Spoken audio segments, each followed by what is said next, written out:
¿qué significa esta decisión? Bueno, pues significa darle carpetazo a una crisis que, en mi opinión, como especialista en monarquías y que estoy acreditada en Buckingham Palace, que he estado muchas veces ahí, pues me queda claro que ya era dejar de hablar de esto, dejar de especular y que hubiera un castigo ejemplar por parte de la familia real británica hacia el miembro más incómodo de la familia que ha habido mucho antes, mucho peor quiero decir, que la propia princesa de Gales, que en su momento lo fue, que la princesa Margarita y desde luego que el rey abdicado, que es Eduardo VIII, quien abdicó porque se iba a casar con una mujer divorciada y además tenían vínculos con los nazis. Entonces, es una gran decisión que toma el rey para salvaguardar la imagen pública de la corona y, por supuesto, su propia supervivencia como monarca.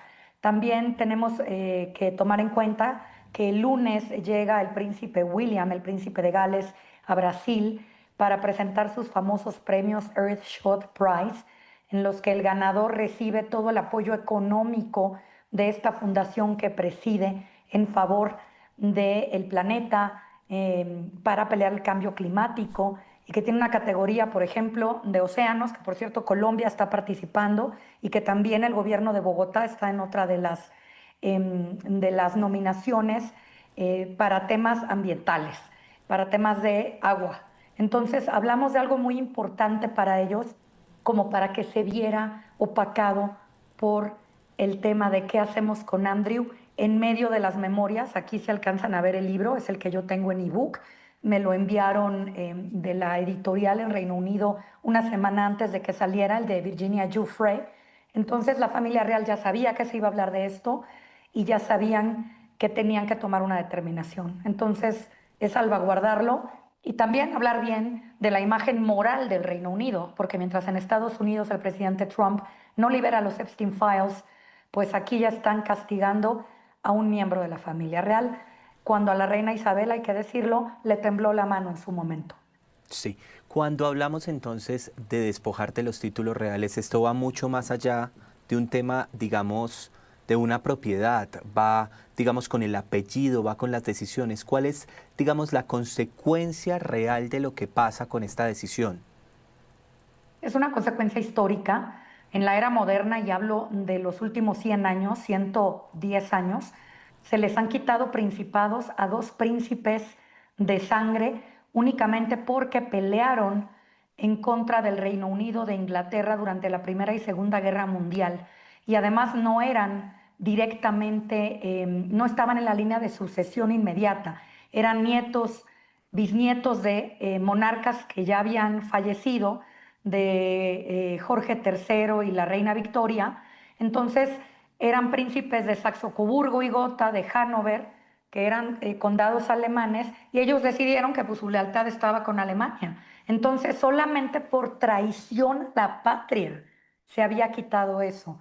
Eso es algo sin precedentes. Te quiero decir que se había hablado de solo quitarle oficialmente los títulos de ducado de York, otros condados que él tenía, su gran caballería de la Orden de Garter, que es la más importante del país, pero empezaron a presionar, lo decía Margarita, hubo muchas presiones políticas de ministros del Parlamento, de líderes de opinión en los medios, que exigían que se le quitara también el principado. Era muy difícil, si no es que imposible que así fuera, porque él es un príncipe de sangre y por ley en automático le tocaba como hijo de un soberano. Pero para que esto se pudiera llevar a cabo, había que hacer un acta de patente, que esto significa que es un acta que expide el rey por prerrogativa real, a voluntad del rey. Pero eso es o sea, vamos, no es como en el medievo que Enrique VIII decía que le corten la cabeza y se la cortaban, ¿no? Lleva un proceso legislativo en el Parlamento muy tedioso y muy complejo, que además involucra a todas las demás, a las 4 naciones que conforman el Reino Unido y a los 14 reinos de los que el rey Charles III es jefe de Estado. Entonces, ¿qué es lo que hace para evitar todo esto? Simplemente le da la orden a su Lord Chancellor, que es quien lleva en una lista ceremonial y oficial todos los títulos nobiliarios del país, le pide que retire el ducado de York y todos los demás condados y baronazgos de Andrew y el de príncipe.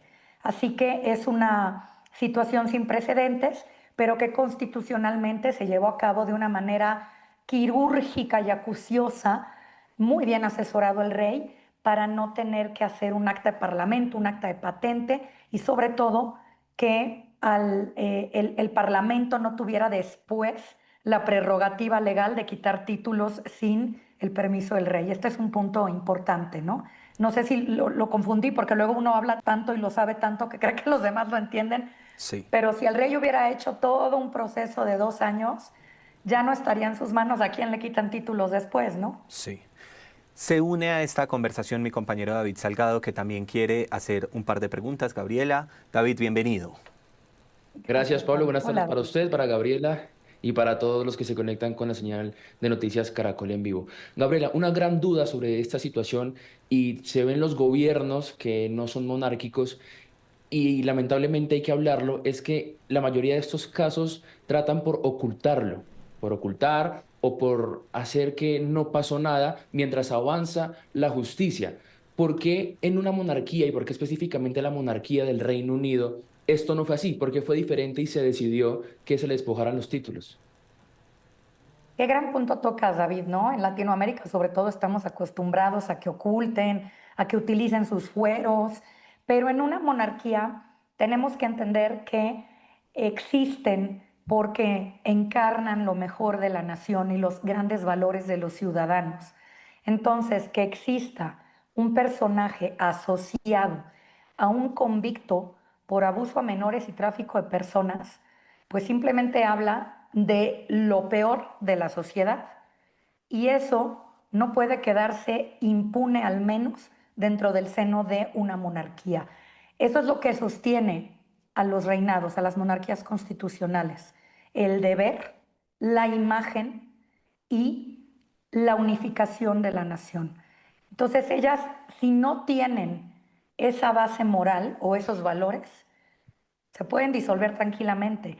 Yo creo que no va a ser el caso, creo que lo ha resuelto bien el rey, pero de todas maneras las encuestas están mostrando que hay gente que ha crecido el desprecio a la monarquía en Reino Unido y hay encuestas que están mostrando que la gente ya empieza a pedir pues abolición incluso. Estamos hablando de un porcentaje pequeño, no es ni el 30% de la nación, pero no lo había alcanzado. Los abolicionistas, los republicanos no lo habían alcanzado.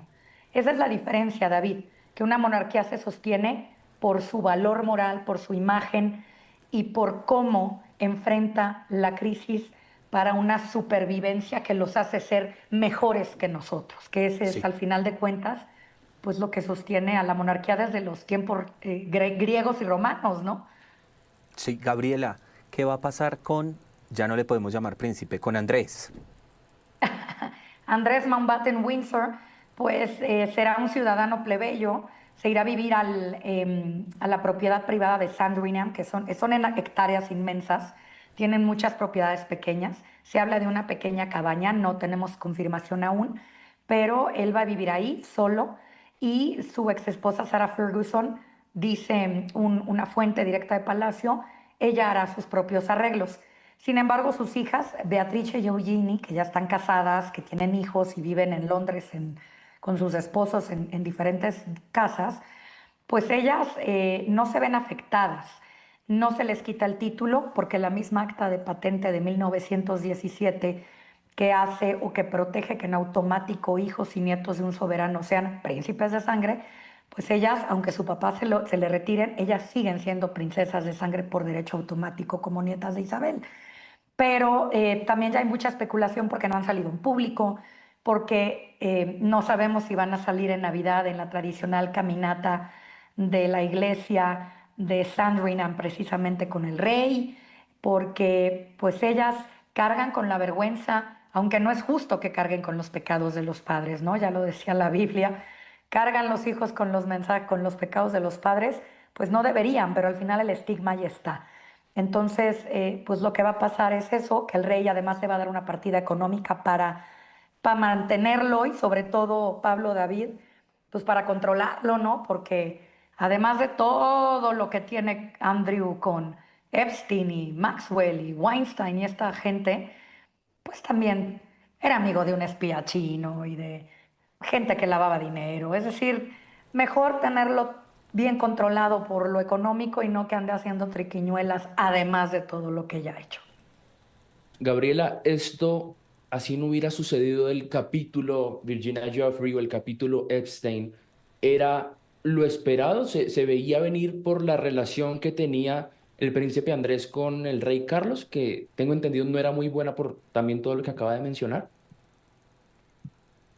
En realidad no tenemos certezas, David. Yo sí creo que el timing tiene que ver con la publicación del libro de Virginia, aunque él ya estaba como paria.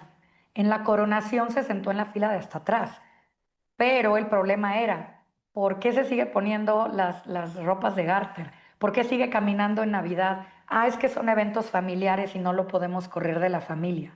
Entonces esta era la discusión.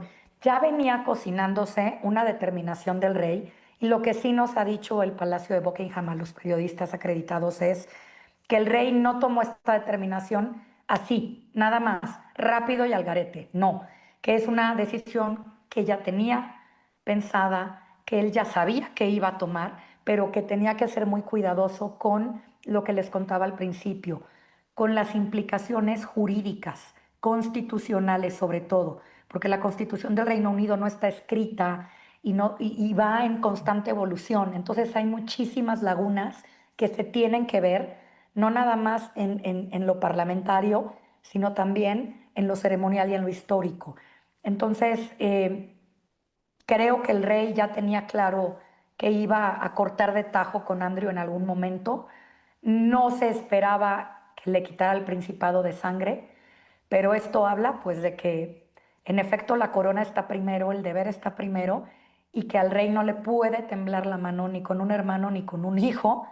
En el caso del príncipe Harry, pues desde luego él no está asociado a un criminal, él no ha cometido ningún delito, podrá ser un chismoso y decir cosas que no se deben, pero no podemos compararlo, ¿no? Y aún así Charles ha sido muy, muy frío con él y Harry ha llorado en cámara diciendo que no habla con su papá. Sí. Entonces, si es así con su hijo, que no ha cometido ningún crimen, imagínate con este hombre acusado de un crimen que no se le comprobó porque llegó a un acuerdo, pero tampoco se le comprobó que fuera inocente, ¿no? Sí. Pues Gabriela Morales, experta en monarquías y diplomacia, ha sido un gusto tenerla en este espacio Noticias Caracol en vivo. Gracias por estos minutos también a David, gracias. Gabriela, un abrazo. Gracias a los dos, Pablo, David, y un abrazo a Colombia.